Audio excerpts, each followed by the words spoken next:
تكن من الحرمان انهضوا على الوطن يلا الوطن يلا الوطن يلا الوطن حب الوطن من الإيمان ولا تكن من الحرمان انهضوا على الوطن.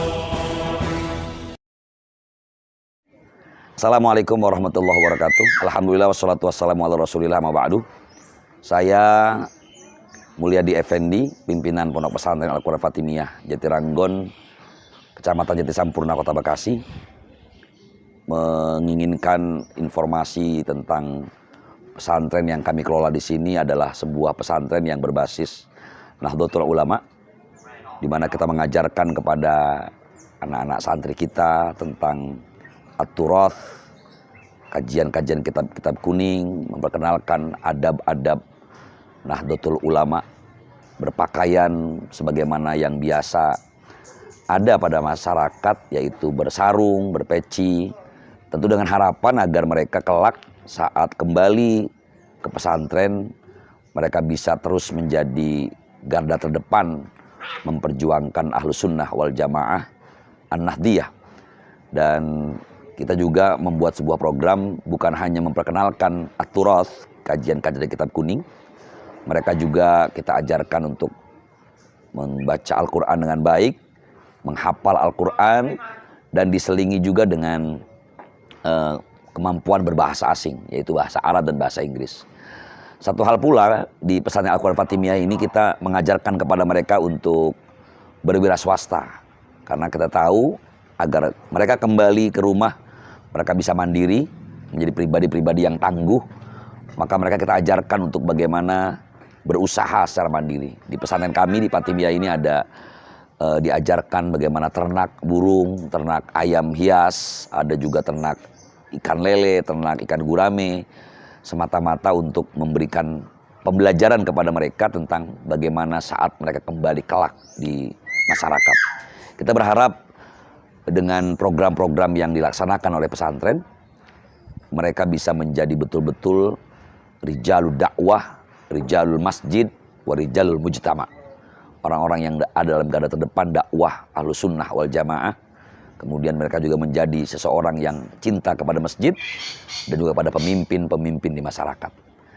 Kami berharap PCNU Kota Bekasi ini mudah-mudahan menjadi kerjasama yang baik dan betul-betul menjadi garda terdepan pula untuk memberikan informasi tentang perkembangan Nahdlatul Ulama khususnya di Kota Bekasi. Saya mengucapkan terima kasih dan jazakumullah ahsanal jaza. Wallahul muwaffiq ila aqwamit thoriq. Assalamualaikum warahmatullahi wabarakatuh.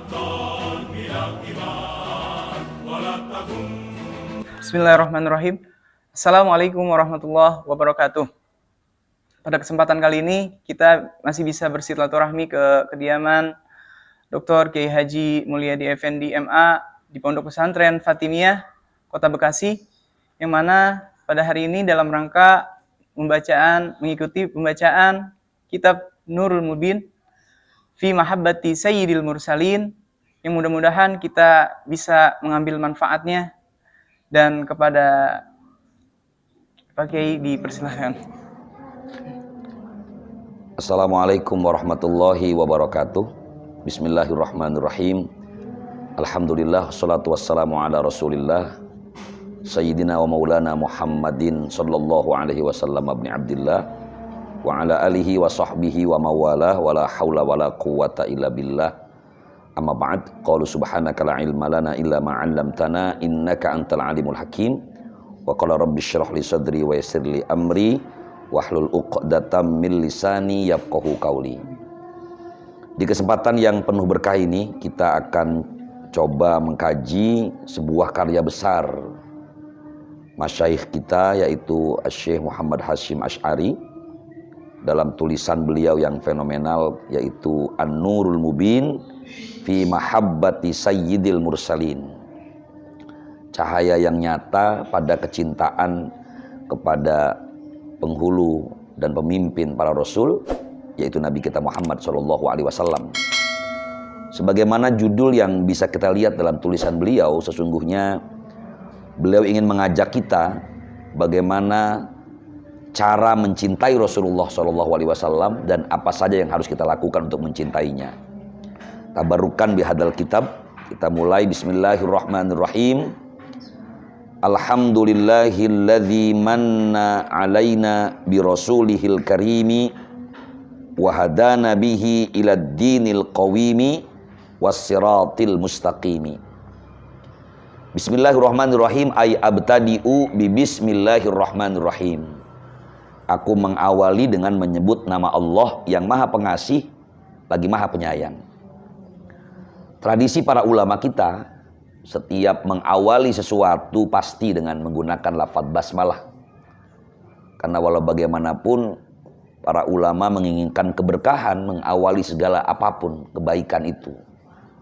Biasanya mereka mengambil satu argumentasi. Yang pertama adalah iqtidaan bil kitabil aziz, mengikuti Al-Quran. Sebagaimana kita ketahui bahwa 114 surat di dalam Al-Quran semuanya diawali dengan bacaan Bismillahirrahmanirrahim, kecuali satu surat, yaitu surah At-Taubah. Ulama katakan karena At-Taubah adalah sebuah surat yang di dalamnya adalah kemurkaan Allah, sedangkan Basmalah adalah manifestasi kasih sayang Allah, sehingga tidak mungkin bersamaan antara kasih sayang dan kemurkaan. Sehingga ketika Al-Quran mengawalinya dengan basmalah, maka semua tulisan para ulama-ulama kita selalu mengawali dengan basmalah. Yang kedua, berdasarkan hadis.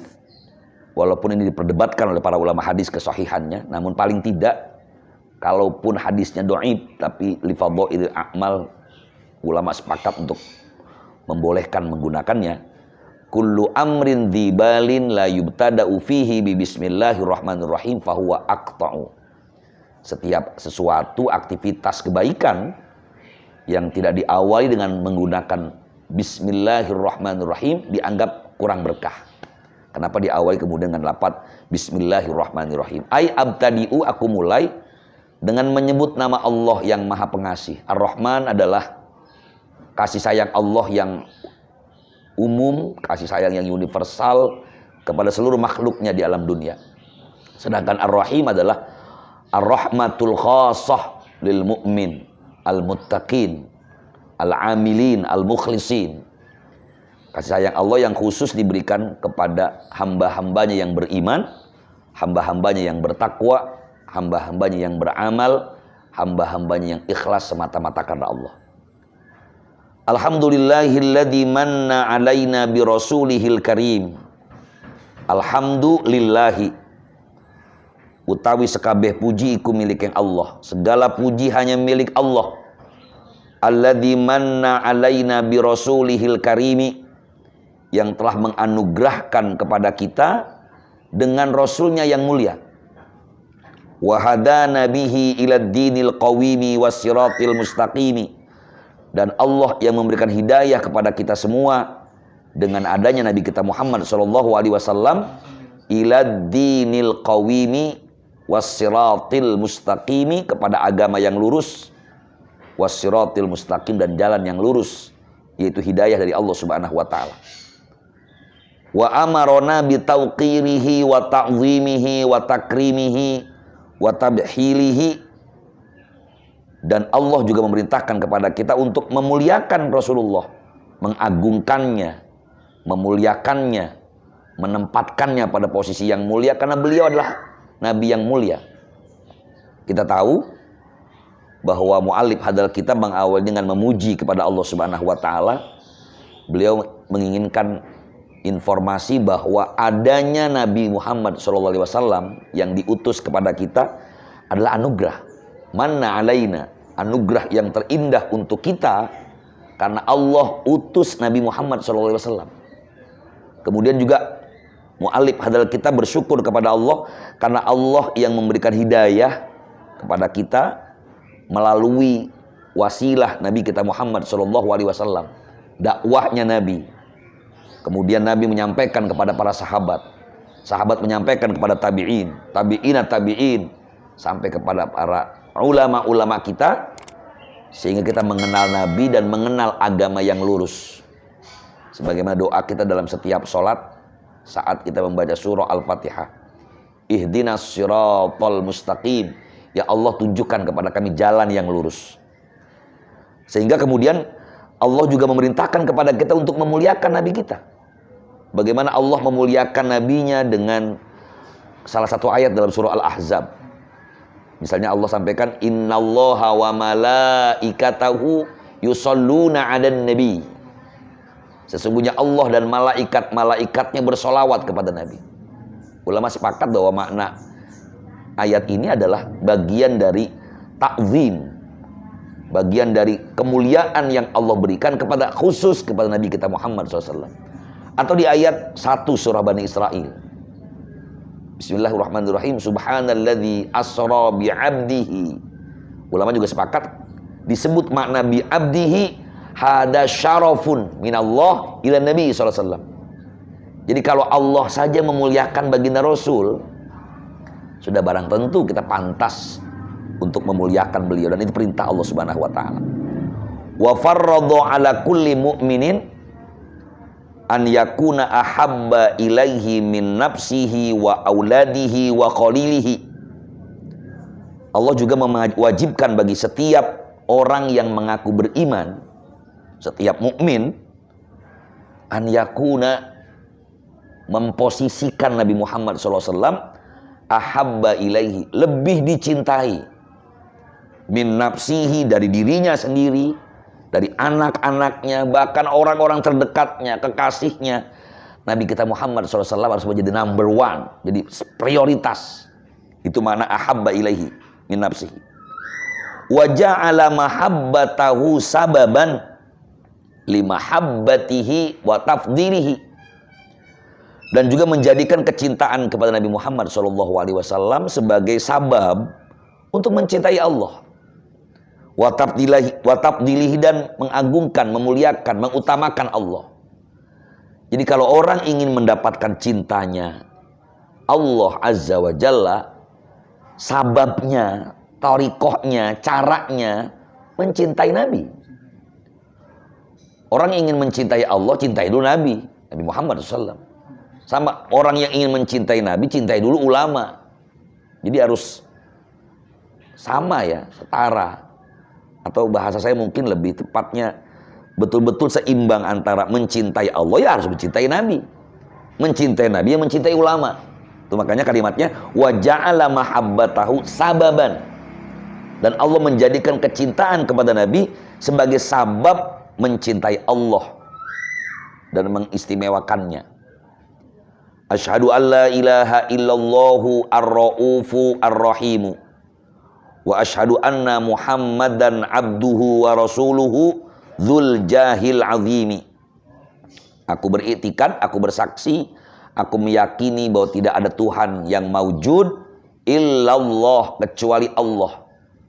Ar-ra'ufu ar-rahimu, yaitu Allah yang maha ra'uf lagi maha rahim, maha pengasih lagi maha penyayang. Wa asyhadu anna Muhammadan abduhu wa rasuluhu, dan aku juga beriktikad, berkeyakinan bahwasanya Nabi Muhammad adalah hambanya dan utusannya yang memiliki pangkat yang agung, kedudukan yang tinggi, kedudukan yang agung. Sallallahu wasallama alaihi wa ala sairil mursalin. Semoga rahmat Allah dan keselamatan Allah tercurah kepada Nabi, wa ala sairil mursalina, dan kepada seluruh rasul-rasul Allah, utusan-utusan Allah. Wa ali kullin, atau wa ali kullin, dan seluruh keluarganya Nabi. Was sahabati, dan sahabat-sahabatnya Nabi. Wat tabi'ina lahum bi ihsanin ila yaumiddin, dan kita insya Allah masuk ke dalamnya, orang-orang yang mengikutinya, lahum, kepada para sahabat, bi ihsanin, dengan kebaikan, sampai kapan? Ila yaumiddini, sampai hari kiamat. Ini muqaddimah yang disampaikan oleh muallif, bahwa segala puji hanya milik Allah Subhanahu wa taala yang menganugerahkan kemuliaan kita menjadi umat Nabi Muhammad SAW dengan diutusnya Rasulullah. Amma ba'du, ay ba'dal basmalah walhamdalah, fahada juz'un latifun yassarahullahu ta'ala fima yajibu 'alal mukallafina min mahabbatin nabiyyin.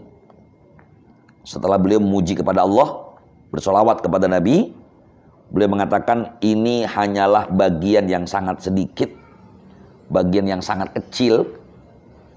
Subhanallah, ini kalimat tawadhu dari ulama-ulama kita, sebuah karya yang luar biasa. Beliau hanya masih mengatakan fahada juz'un latifun. Ini mengajarkan kita tentang akhlak, tentang adab. Karena sebagaimana ayat yang tadi kita baca, qalu subhanaka la ilma lana illa ma 'allamtana innaka antal alimul hakim. Maha suci Engkau ya Allah, tidak ada ilmu apapun kecuali apa yang Kau ajarkan. Jadi kita bukan merasa diri kita hebat. Beliau mencontohkan fahada juz'un latifun. Ini hanya sekelumit yang tidak banyak, hal kecil, bagian yang kecil katanya. Yassarahullahu ta'ala, yang Allah berikan kemudahan, fima yajibu, yang akan membahas hal-hal yang wajib, alal mukallafina, kepada setiap orang mukmin mukallaf yang sudah ada beban kewajibannya, min mahabbatin nabiyyin, dari kecintaan kepada para nabi. Kemudian muallif mentakhtimkan muqaddimahnya dengan berdoa kepada Allah, as'alullahal karima, aku mohon kepada Allah yang maha mulia, an yaj'ala dzalika minhu walahu wa fihi wa ilaihi wa wasilatan lil qabuli indahu sallallahu alaihi wasallama wa mujibatan lil qurbi wa zulfa ladaihi subhanahu wa ta'ala.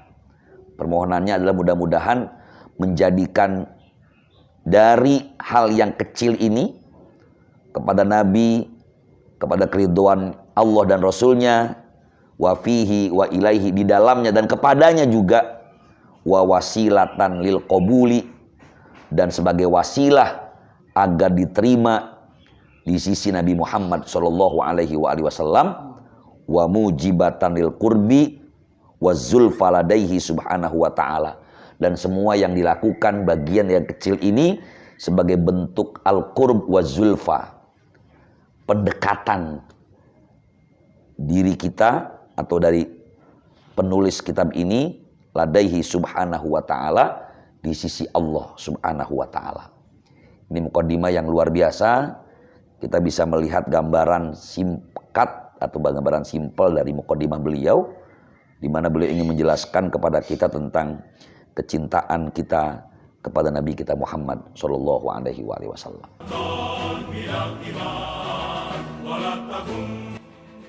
Mohon izin bertanya Pak Kiai. Yang pertama, apakah setiap perkara kalau tidak diawali bismillah, walaupun itu perkara yang baik, apakah itu tidak mendapatkan pahala? Terputus. Dan yang kedua, cakupan Ar-Rahman itu seperti apa dan Ar-Rahim seperti apa? Oh baik. Bismillahirrahmanirrahim. Kalau kita lihat dari perspektif hadis Rasulullah tentang kullu amrin dzibalin la yubtada'u fihi bi bismillahirrahmanirrahim fahuwa aqta'u, tentu yang dimaksud bukanlah setiap amalan kebaikan tanpa basmalah tidak berpahala, tidak. Kita tahu bahwa setiap amalan kebaikan Allah Azza wa Jalla menjanjikan 10 lipat ganjarannya dan pahalanya. Allah sampaikan dalam Al-Quran, bismillahirrahmanirrahim, man ja'a bil hasanah falahu asyru amthaliha. Siapapun orang yang memberikan satu kebaikan, maka pasti Allah akan balas dengan 10 kebaikan. Artinya setiap amal kebaikan pasti ada pahalanya. Famay ya'mal mithqala dzarratin khairan yarah. Pasti ada balasannya di Allah Subhanahu wa taala. Nah, konsep yang disampaikan Nabi ketika kita dianjurkan mengucapkan basmalah adalah ketika kita mengamalkan satu amalan kebaikan yang tidak diawali dengan bacaan basmalah, maka Nabi menganggap aqta'u ay naqsul barokah, kurang berkah. Jadi pahalanya tetap ada, tapi nilainya di hadapan Allah Subhanahu wa taala berkurang karena tidak mengawali dengan bacaan bismillahirrahmanirrahim.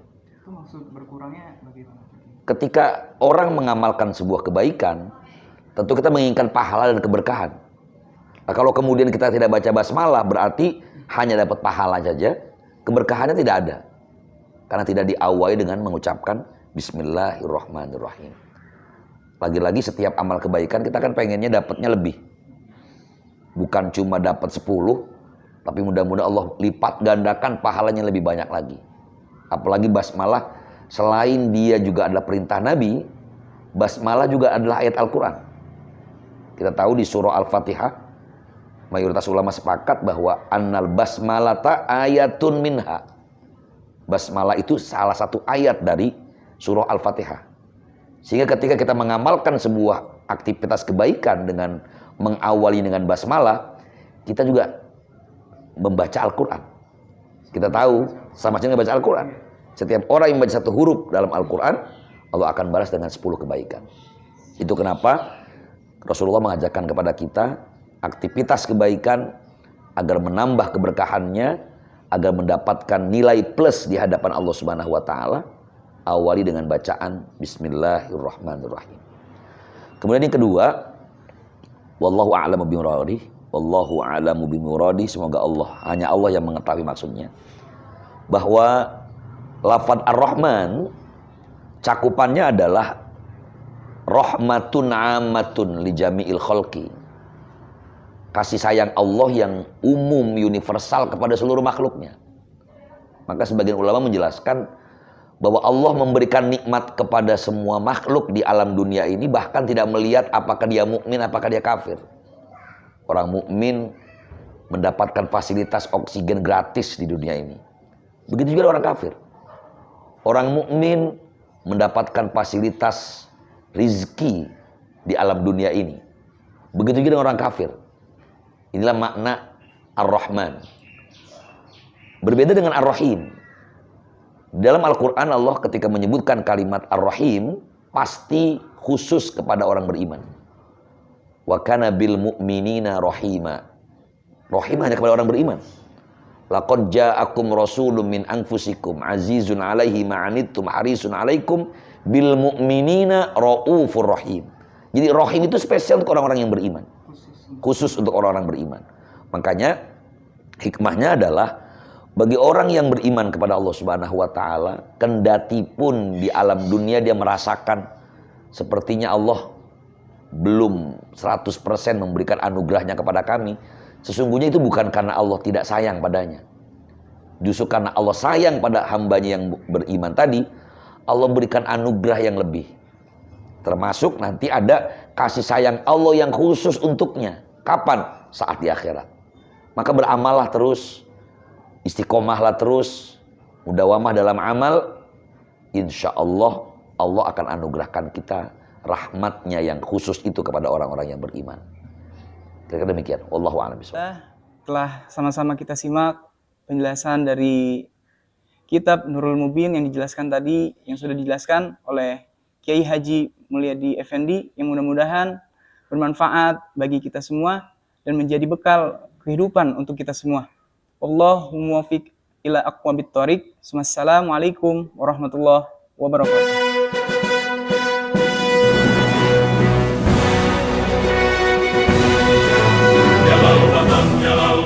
يا للوطن حب الوطن من الإيمان ولا تكن من الحرمان انهضوا على الوطن يا للوطن يا للوطن يا للوطن حب الوطن من الإيمان ولا تكن من الحرمان انهضوا على الوطن Indonesia biladi anta ummanul faqoma kullu mayya tika yauma qawmi hayya qadimama kullu mayya tika yauma qawmi hayya qadimama.